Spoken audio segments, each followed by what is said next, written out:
Bonjour à tous, voici la seconde vidéo que je vous propose en cette période de confinement.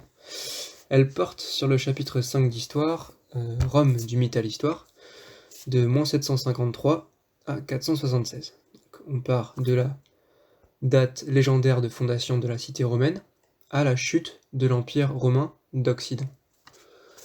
Donc cette vidéo sur Rome sera en deux parties. La première porte sur la période allant de 753 à 27, donc de la fondation mythique jusqu'à l'instauration de l'Empire par Auguste. La deuxième vidéo portera sur la période allant de 27 à 476 après Jésus-Christ, c'est-à-dire la période de l'Empire. Donc ces vidéos suivent le plan du chapitre que nous faisons en ce moment, à distance, mais se présentent sous la forme de questions-réponses. Donc n'hésitez pas à faire des pauses pendant la vidéo et à revenir en arrière pour réécouter la question. Alors, première question, où se situe Rome? Donc Rome se situe dans la plaine du Latium, où vivent les Latins, dont le dialecte, la langue, est celle que vous connaissez, le latin, et que certains d'entre vous étudient peut-être au collège. Cette plaine est au centre de la péninsule italienne. Donc une péninsule est un territoire entouré par la mer, sauf par un côté. Et à cette époque, le nord de l'Italie, donc la plaine du Pô, donc c'est là que se situent les villes actuelles de Milan, Turin par exemple. Donc le nord de l'Italie à cette époque, donc au 8e, 10e siècle avant Jésus-Christ, est occupé par des peuples gaulois. Ce sont des Celtes, et on parle de la Gaule cisalpine. Donc ils ne sont pas liés culturellement au reste de l'Italie. Alors Rome est un port fluvial, car la ville est traversée par le fleuve qu'on appelle le Tibre. Et son port maritime, donc celui qui donne sur la mer, est Ostie. Il est sur les rives de la mer Tyrrhénienne, donc qui est une petite partie de la mer Méditerranée. Alors, quand et comment cette cité a-t-elle été fondée? Donc, d'après la légende, bien sûr. Donc, Rome se développe pendant l'Antiquité, donc c'est la première période de l'histoire, qui débute vers -3500 avant Jésus-Christ, avec, on l'a vu, l'apparition des premiers États et des premières écritures en Mésopotamie et en Égypte. Et donc, concernant Rome, une légende nous est parvenue quant à l'apparition de la cité. Donc, c'est un récit mythique, un récit de fiction, qui nous est raconté par des historiens romains comme Tite-Live. Donc Tite-Live est un auteur postérieur aux événements, il écrit au 1er siècle après Jésus-Christ. Donc comme les mythes des Grecs, on a affaire à un récit fictionnel qui sont liés à des croyances polythéistes, donc, le fait de croire en plusieurs dieux. Donc l'histoire commence avec la guerre de Troie, donc qui nous est racontée par le poète Homère au 8e siècle avant notre ère, dans l'Iliade et l'Odyssée. Donc pourquoi ça commence avec la guerre de Troie? Parce que, en fait, Énée, un prince troyen, est contraint de fuir Troie pour se réfugier dans le Latium. Donc ça, c'est le poète Virgile, qui a vécu au 1er siècle avant Jésus-Christ, qui nous raconte cela dans l'Énéide. Donc il nous explique que Énée quitte Troie avec sa famille pour partir fonder un royaume dans le Latium. Donc Énée, c'est pas n'importe qui, c'est un prince troyen, c'est aussi un demi-dieu, il est fils de Vénus. Et donc d'après Virgile, c'est Énée qui fonde un royaume dans le Latium, et ses descendants y règnent pendant plusieurs générations. Et la légende veut que Rémus et Romulus, donc ces jumeaux, soient les descendants directs d'Énée. Donc eux aussi, c'est pas n'importe qui, ce sont des demi-dieux, fils de Mars, dieu de la guerre. Donc cependant, leur oncle, qui s'appelle Amulius, règne sur la cité d'Albe, et comme souvent on l'a vu dans la mythologie, il craint d'être renversé par les jeunes. Donc ils décident d'abandonner leur berceau dans le fleuve Tibre, mais par miracle, ils sont recueillis par une louve, qui les nourrit, puis par un berger latin qui les récupère. Et donc, d'après la légende qui nous est rapportée par Tite-Live, la ville de Rome est fondée en 753, avant Jésus-Christ.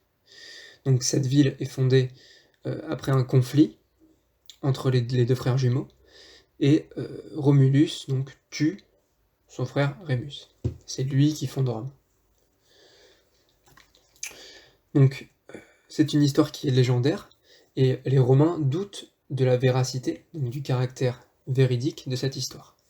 Donc au 1er siècle après Jésus-Christ, donc Tite-Live, encore lui, nous dit que la légende de la fondation de Rome n'est pas une vérité bien établie. Il parle même de mythes de ce récit comme de fables poétiques. Cependant, les Romains connaissent cette histoire par cœur, car elle fait partie de leur prestige, de leur grandeur. Et donc la phrase que Romulus prononce à l'encontre de son frère mort, donc son frère Rémus, est assez énigmatique. Il explique que voilà le sort de quiconque qui voudra sauter au-dessus de mon rempart. Donc cette phrase, c'est aussi une mise en garde contre les peuples qui souhaiteraient envahir Rome. Donc dans cette légende, on a aussi une image de la grandeur de Rome, de son destin de cité conquérante, de cité impériale. Et donc les Romains connaissent cette légende, et ils y croient dans une certaine mesure, parce qu'en 284 après Jésus-Christ, ils fêtent le millénaire de la création de Rome.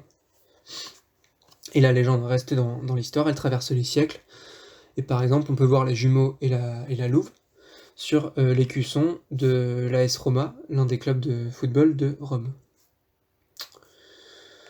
Alors, que nous apportent les découvertes archéologiques par rapport à cette légende? Est-ce que les découvertes archéologiques confirment cette légende ou pas? Donc, selon les archéologues, donc ceux qui fouillent la terre pour trouver des vestiges de civilisations passées, disparues, donc selon les archéologues, les premières traces d'occupation des collines de Rome sont des cabanes de bergers datant du 8e siècle ou du 10e siècle avant Jésus-Christ. Donc la fondation de Rome pourrait donc bien dater de l'époque où les Romains situaient la légende de Rémus et de Romulus. Donc la cité de Rome se développe à peu près en même temps que les cités grecques que nous avons étudiées au chapitre précédent, donc Athènes, Corinthe, Sparte, par exemple. Qui gouverne la cité de Rome? Donc à partir de 753, donc date légendaire, Rome serait gouvernée par Romulus. On n'a pas de traces historiques de ça. Par contre, on sait qu'à cette époque, donc au 8e, 7e siècle avant Jésus-Christ, le nord de la péninsule italienne est dominé par un peuple qu'on appelle les Étrusques. Et on sait, donc là on a des traces historiques, qui nous montrent que les premiers rois de Rome sont des Étrusques. Ce sont des rois qui gouvernent seuls.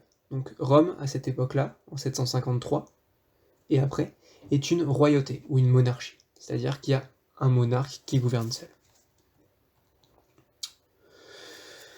Donc au 6e siècle, Rome est aménagée, donc c'est ce qu'on a vu en géographie, l'aménagement, l'action volontaire de mise en valeur du territoire.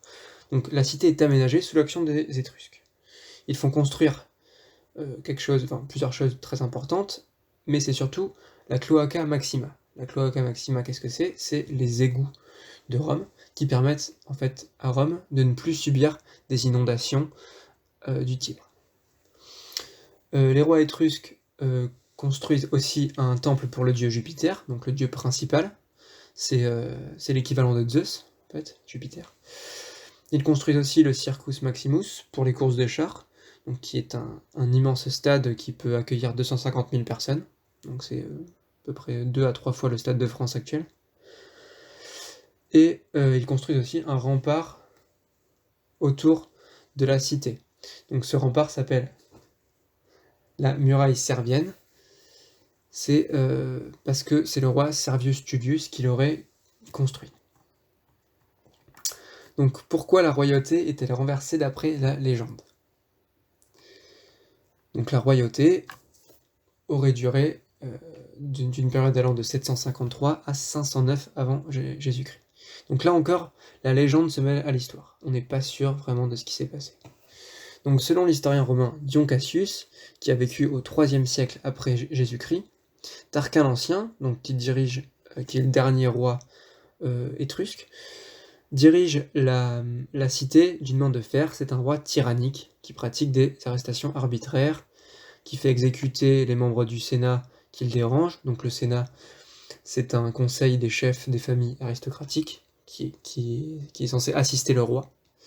Mais sauf que les membres sont persécutés par ce roi, donc qui est décrit comme tyrannique par Dion Cassius.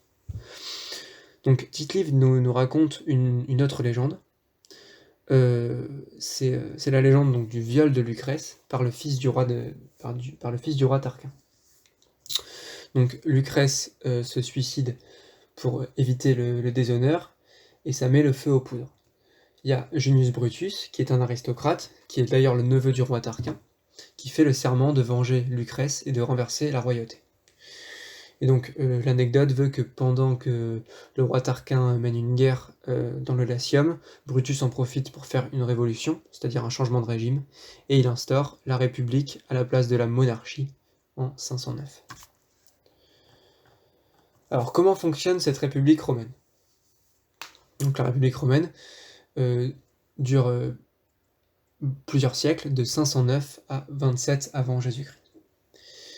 Donc c'est une cité qui a trois institutions importantes, donc les assemblées, les magistrats et le Sénat. Donc les assemblées de citoyens romains sont les comices. Ce sont les comices qui élisent en fait les magistrats. Donc les magistrats, ce sont les membres du gouvernement de Rome qui sont chargés d'administrer la République, de proposer des lois. Et les magistrats nomment les sénateurs qui, eux, contrôlent le trésor public, donc les finances, et qui ont aussi un rôle dans la diplomatie, donc dans la politique extérieure. Donc Junius Brutus, qui renverse Tarquin, aurait été donc élu consul en 509, donc avec un autre consul, car les consuls étaient toujours élus par deux. Et donc ça, c'est attesté par ce qu'on appelle les fastes. Et les fastes, ce sont les registres sur lesquels était inscrit par ordre chronologique la liste des consuls.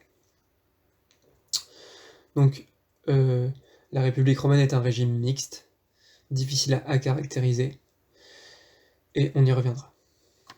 Donc sous cette République, qui est citoyen ? Et est-ce que les citoyens sont tous égaux entre eux ? Alors pour être citoyen, il faut être un homme, libre, fils de citoyen. Donc là encore, comme à Athènes, les femmes sont exclues de la citoyenneté, elles n'ont pas de droits politiques, elles ont des droits civils mais pas des droits politiques. Donc on peut d'ores et déjà dire que on n'est pas dans un régime égalitaire.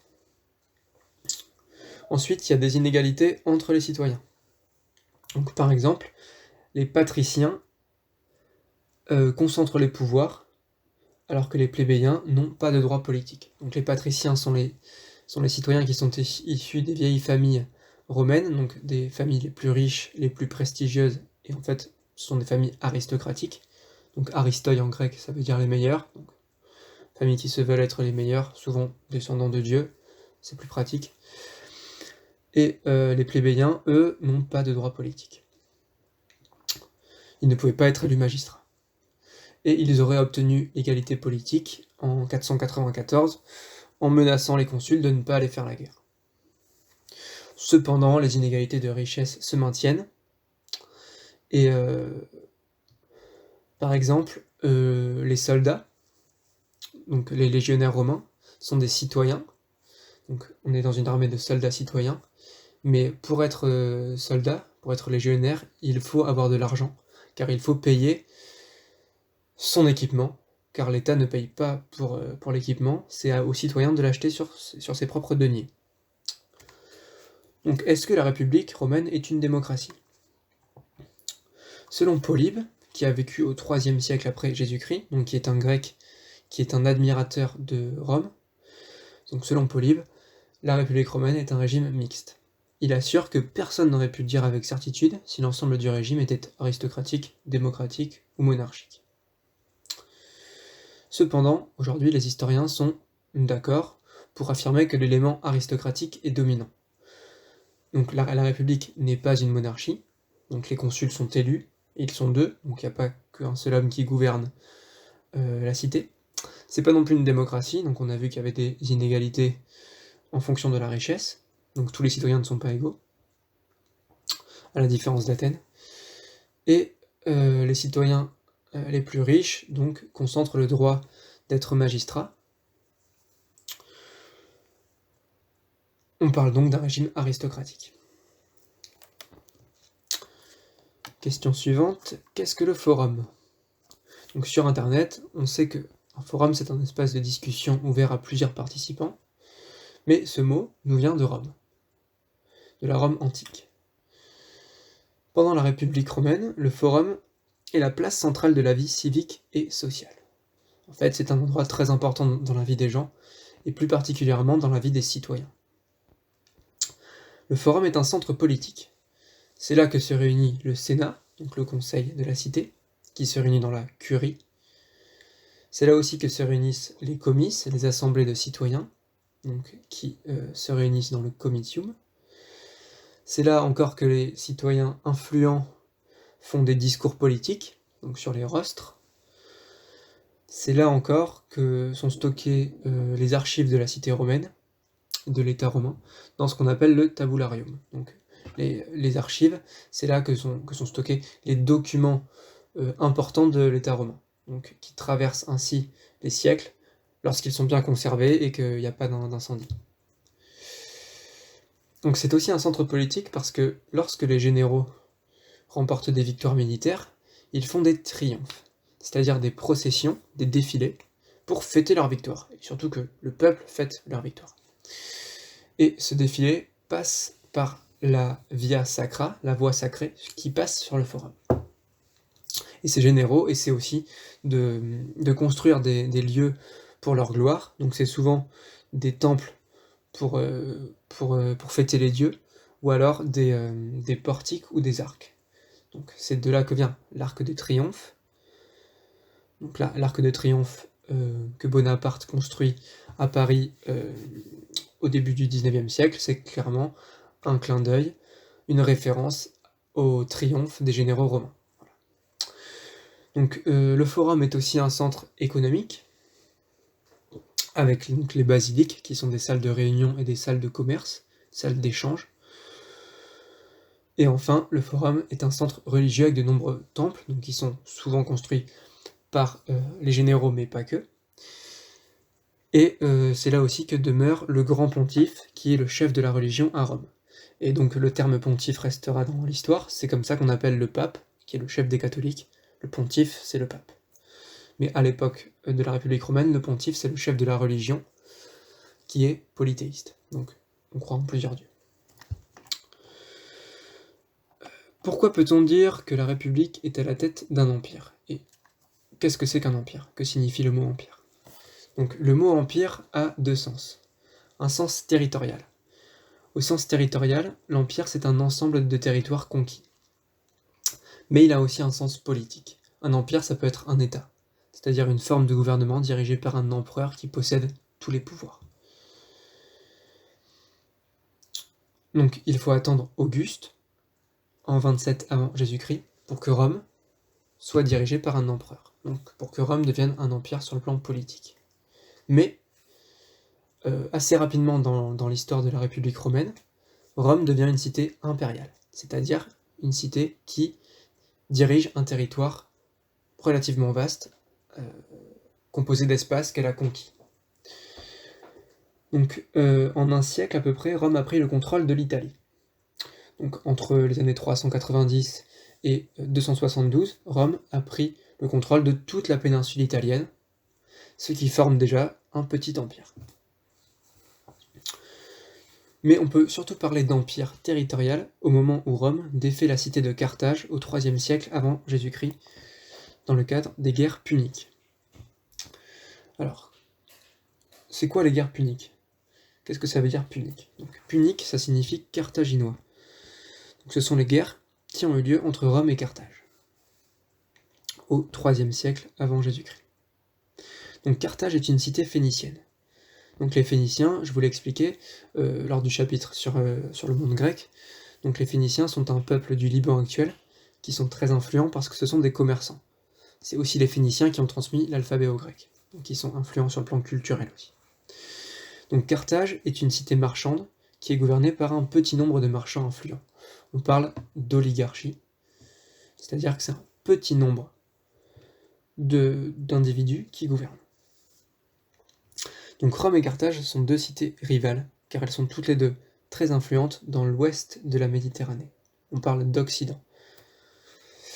Rome contrôle la péninsule italienne, Carthage domine l'Afrique du Nord et l'est de la péninsule ibérique. Les Carthaginois sont présents en Sicile, et ça dérange les Romains parce qu'ils convoitent cette île. Donc c'est cette rivalité qui génère le conflit. Le premier conflit a lieu entre 264 et 241 avant Jésus-Christ, et on le nomme habituellement la Grande Guerre de Sicile.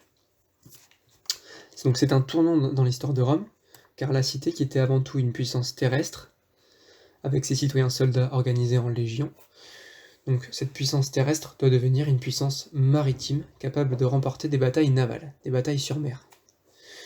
Donc les Romains y parviennent, ils créent un système pour prendre les bateaux d'assaut, on appelle ça les corbeaux. Ce sont des espèces de ponts qui permettent d'aborder les bateaux ennemis.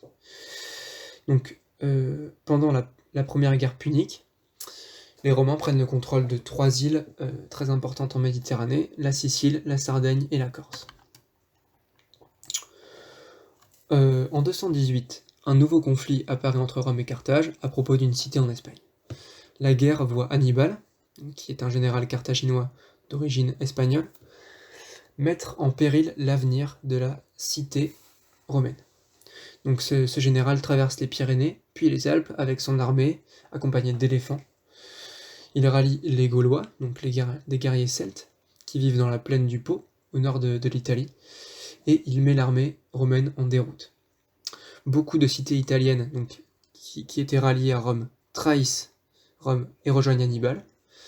Et il y a la bataille de Cannes qui est très célèbre en 216, car c'est un désastre, c'est le plus grand désastre qu'a connu l'armée romaine.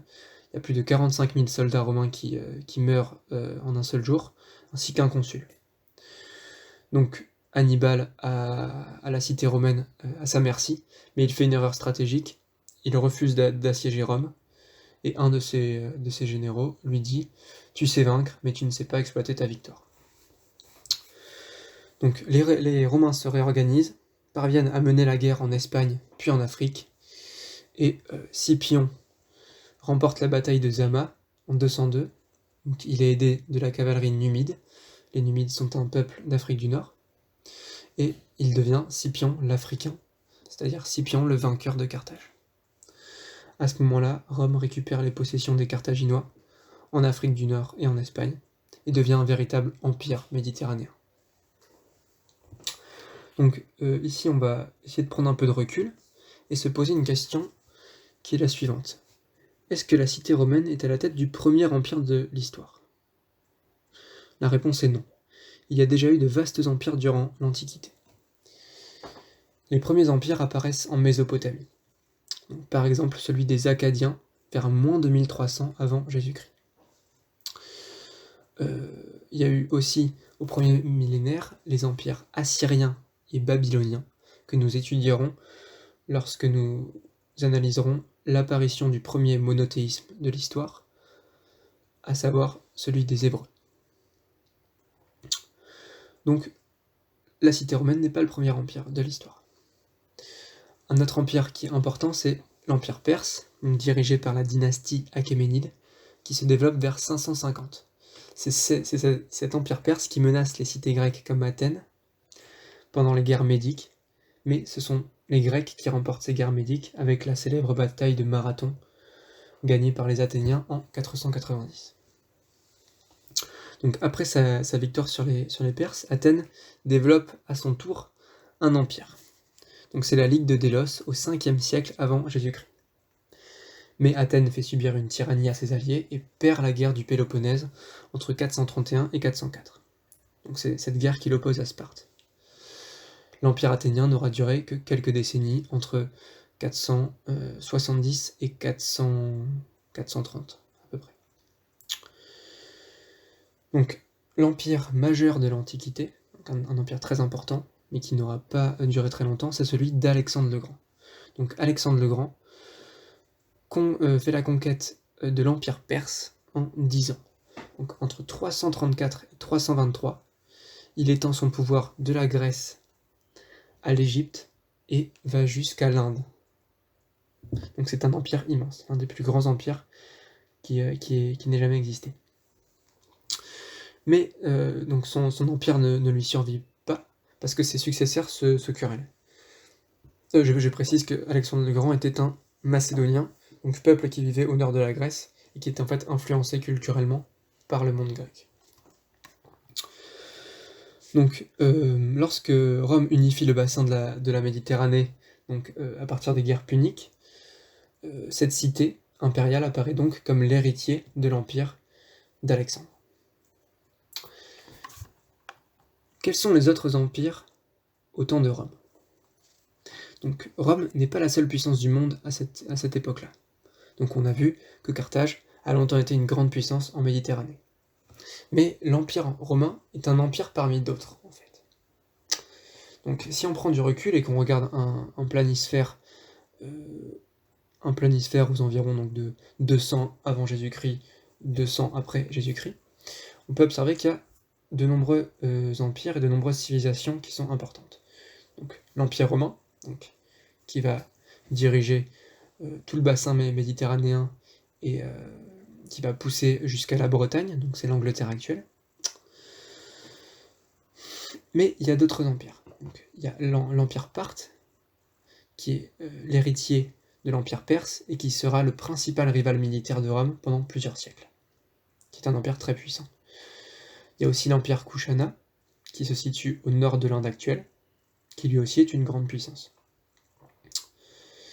Il y a aussi l'Empire des Han, donc, qui se situe en Chine, avec qui Rome fera du commerce le long des routes de la soie.